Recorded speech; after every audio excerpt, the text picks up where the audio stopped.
The key to working on airplanes, especially old ones, is to be very gentle, not to break anything. Ta-da! All right, this one I am concerned about having another mouse nest in it.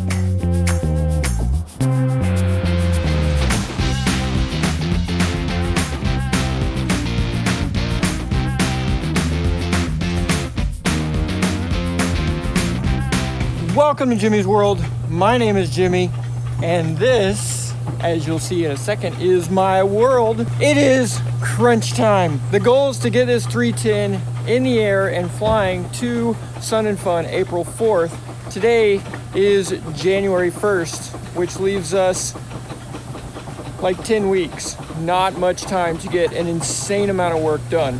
I've got just to yank a bunch of parts off today. That's my goal. We got to pull, golly, I don't even know what we got to do. We have to pull the carburetors off.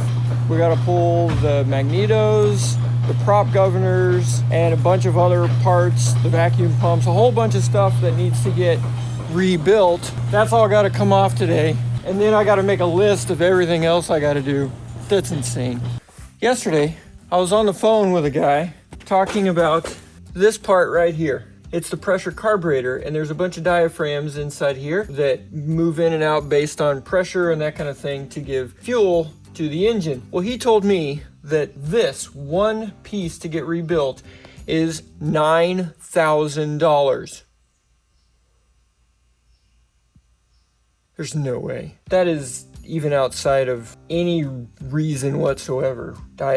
That's crazy. I did go ahead and Google and pull up pressure diaphragms like this, similar part numbers, and I was finding a bunch of them for like $100 to $200. I even found one that was fully rebuilt. Well, it's a different part number, so I couldn't just put it on here, but it was a similar type thing for $1,700, and it was just rebuilt like a year ago. So I'm thinking, $9,000? Yeah, I bet we can find a whole bunch of used ones to put on here that might work for a lot less than that. That's insane. So that's why I'm here today, is because, I mean, if it really is $9,000, that might almost kill this whole project. So I'm gonna yank off all the parts that I can think of that we're gonna need to get rebuilt and sent off. The prop governor, the fuel servos, the vacuum pumps, might even yank the alternators, the starter, the boost pumps off of the gas tanks. Any of those type of things that could be a serious issue, those are gonna get pulled off today. All the hoses, I got all these right here. And those aren't too bad. You can just get those rebuilt or remade, and that's not too big of a deal. Oh, the magnetos, those right there. Now I did find this one right here. Like I was telling you in the other video, this one does not have to get, by law, it does not have to get rebuilt because it is not the impulse coupling one, it's the right one. So Part 91, this plane is not used for profit or chartering or anything like that. So based on inspection, if this one's working and in good condition, we can keep it without doing anything to it. This one does have to get redone by the book every 500 hours or however many years, I forget. And Dr. Phil found this magneto, he said, for like $2,700. Well, I was able to find that Surefly mag that I put on everything else, $1,700, and it's brand new electronic, and they have the STC for this plane. So that's a no-brainer right there. I was looking at doing that anyway, and that makes it a really easy choice. Enough jabbing. Let's get to work, get some parts yanked off. First things first, because you. All right, doctor? Let's get to work. Fuel line here comes out of that, goes around, down, and down here.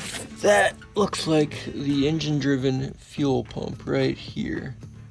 To get the numbers off of that, that is the motor mount there. Alternator.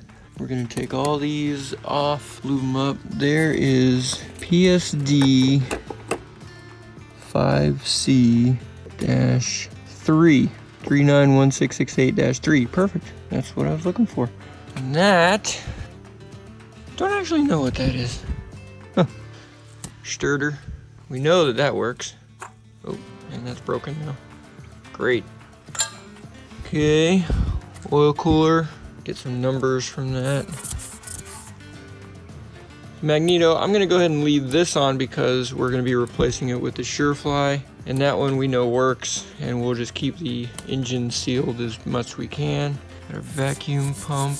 Try to get numbers off of that one, see about one of those, take it off, see the story is there. And all this is the same. Engine mounts, yep, that one there. Yep, that one's there. And that one's there, nice. We got our mat laid out. Start yanking this thing off, that thing, this thing, that thing down there, that thing over there. Pretty much anything we can pull off, we're gonna pull off. Okay, let's get to work. Ow. There's the first cut.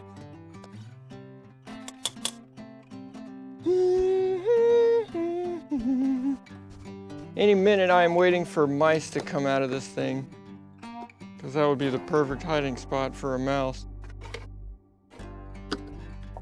I feel like I'm being productive. Bag and Sharpie marker. Bag out. This is, I don't actually know which engine this is, if it's the right or the left. They're both exactly the same.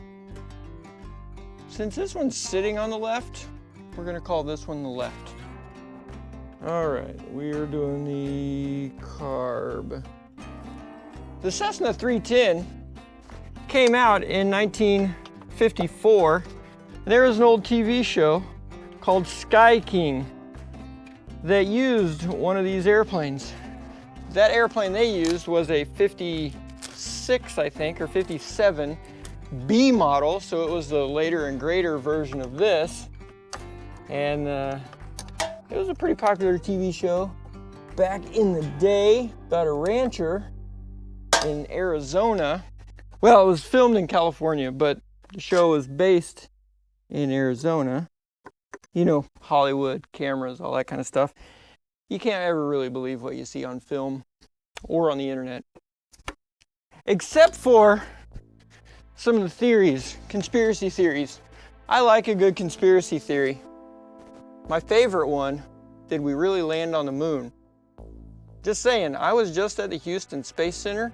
The display that they had looked an awful lot like the video that I saw when we landed on the moon. Just saying. Hey, throw in your comments below there. What's your favorite conspiracy theory? Now, ironically, we had an awful lot of conspiracy theories that were conspiracy theories until they weren't conspiracy theories. One that'll really blow your mind, MK Ultra. It's where our very own CIA government spiked a whole bunch of people with LSD to see if they couldn't do mind control. And then there was an entire village of people where they spiked their entire village water supply with LSD just to see what would happen. That is some, I mean, it's a psychedelic drug, but that's some psychotic, crazy stuff. And it's true. That's what blows my mind. That wasn't a conspiracy. That actually happened. Or the heart attack death gun thing that the CIA used back in the, when was that? They might still be using it.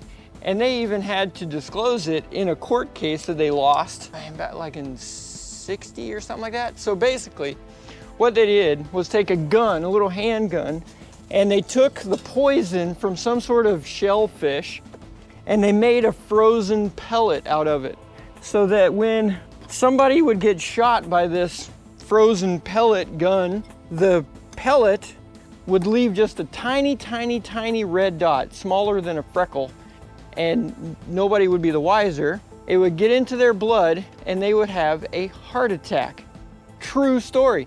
You can look this up on the Google as well. And then when they would do an autopsy, they couldn't find anything because it was an ice bullet. It melted, went into the bloodstream, and the hole on their body somewhere was so small and it just looked like a little tiny red dot. That's also crazy, also true. Ooh, another crazy conspiracy theory, which could be lumped into the chemtrails, where you see airplanes doing grid patterns and the white trail that they leave behind them doesn't go away. And it's all based around weather control. So what they do is they seed the clouds with different chemicals and other stuff. I don't even know what the stuff is. This is true, by the way. They seed those clouds with some sort of chemical, and they try to, oh, that's off, that's off, that's off. Ugh. Get off. Oh, might be time to bring out the hammer. Bring out the big guns. Does this sound good? Let's check it out. That's all kinds of crusty and yucky right there. Okay, the clouds, that's right. That's where I was at. So they would seed these clouds to try to either get it to rain more or get it to rain less. And this stuff started a long, long time ago. The US, I know China does a lot of it now. I'm sure we probably still do it. But we did do it in Vietnam, where we would try to control the weather and make it rain more as a weapon of war. Because the more it rained, the less they would fight and the more they would stay in their little things, their tunnels and stuff like that, and then we could just kind of bomb the crap out of them is pretty much what it boiled down to. And they found some success. They did a study and they were able to determine that it created a 30% longer monsoon season. Crazy stuff. And this is all what has been confirmed to be true. Maybe that's what today's episode is. Conspiracy Day with Jimmy. Foil Hat Club membership.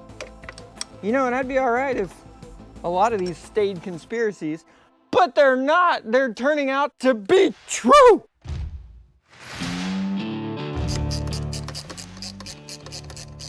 Don't judge.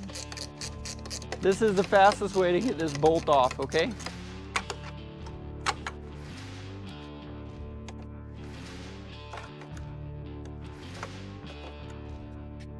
I feel like that game, Doctor, where you have like, oh, bzz, ah, that's exactly what I feel like.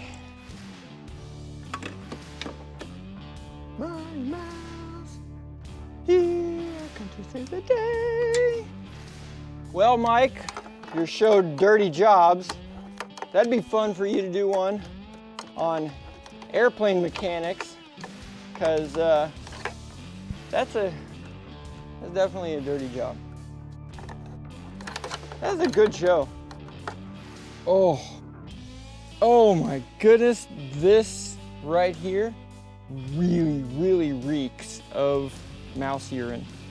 I wonder if this was the engine that was on that side that had the mouse nests. Joel, that's a big mouse home. Yeah. All right. Woo! Yuck. Oh, there's another one on that side. Goodness, that stinks. All right, this one I am concerned about having another mouse nest in it. Even though it's not Christmas time. Christmas carols are always good to sing.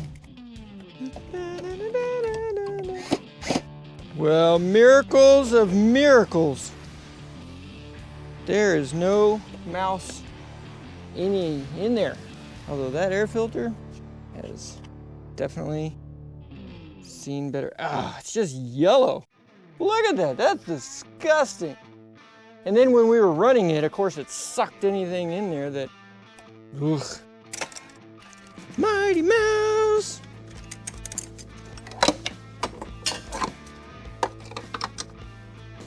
It's amazing how heavy your head gets whenever you're just trying to hold it up. Got a big old fat head. Oop. I wonder if we'll find anything inside this carburetor, because there was like a bunch of mice and they like to find little places to go. The other thought I had is if these things really are $9,000, which is insane, they make something called a Riley turbo conversion where they take 540 Lycoming engines, which is exactly what came off of the Aztec over there, and put them on here.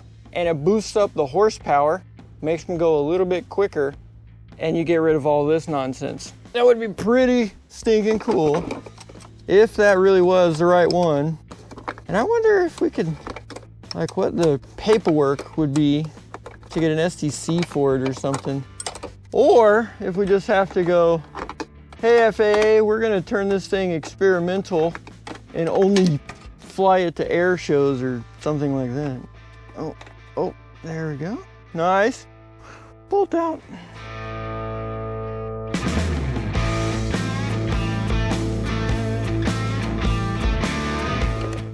All right. One carb off. And that is filled with nasty. Oh man. Look at that. Let's see if I can't zoom in and get that in there. That is, look at that. That's gross. Does that feel like $9,000? I don't know. Okay. One down. Oh, it's got a little screen on the bottom here. That's good. Keep like things from getting down in there, falling down in there. Smart. This right here, prop governor. Pull those out. This will get sent off and checked to make sure that's working good. Then I believe this engine is done. Can't get that stupid thing off because these nuts are so tight to that body that I can't even get a wrench on that bolt down there. And I tried taking this thing off, but it's got a long rod that goes way back in here and it hits on this thing down here. To get this off, you got to take that off, and then to take this off to then be able to get a wrench to the other bolt that's down there.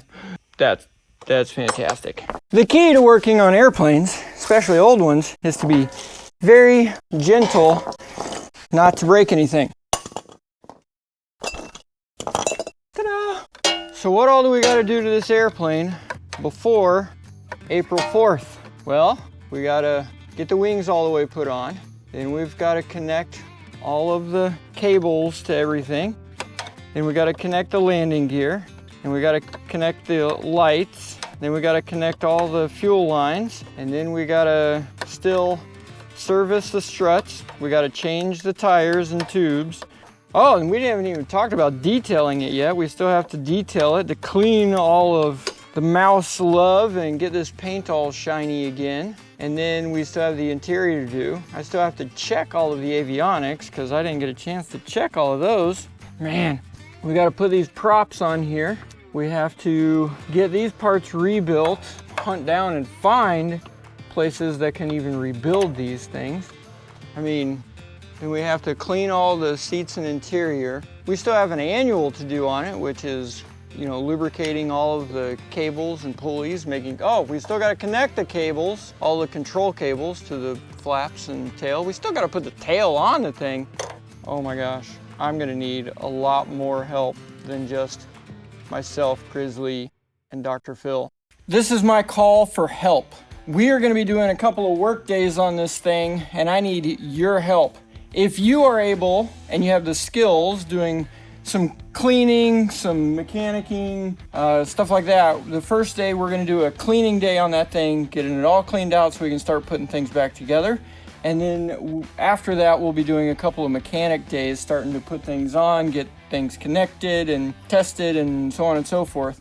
So if you are mechanically inclined and you can make it to the Orlando, Florida area, I'll have dates, we'll have information, all that kind of stuff coming up. There is a link in the description below for you to send me your information, answer a couple of questions. We need your help. We need your help to save the 310. I can't do it by myself, even with Dr. Phil and Grizzly helping out when they can. We're not gonna be able to get this project done without you.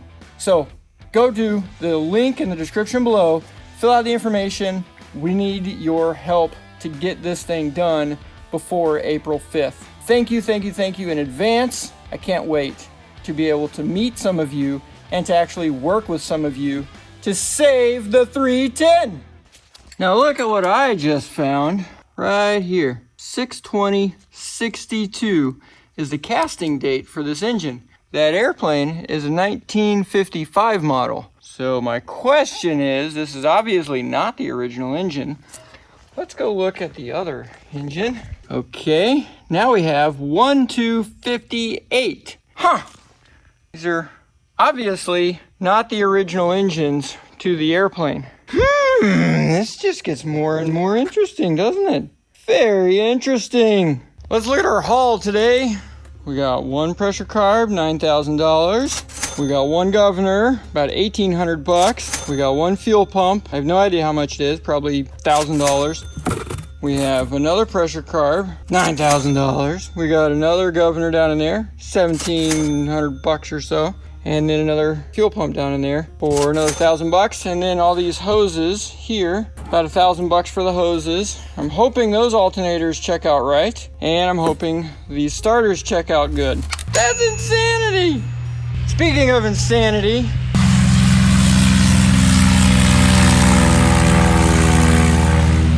meow, that's fun. Oh man, this is a lot of work. We can do this. We can do this. I'm a sucker for a good deal, and especially when you can buy in bulk. They've been sitting a while. They need some loving. There's definitely some money spending happening here.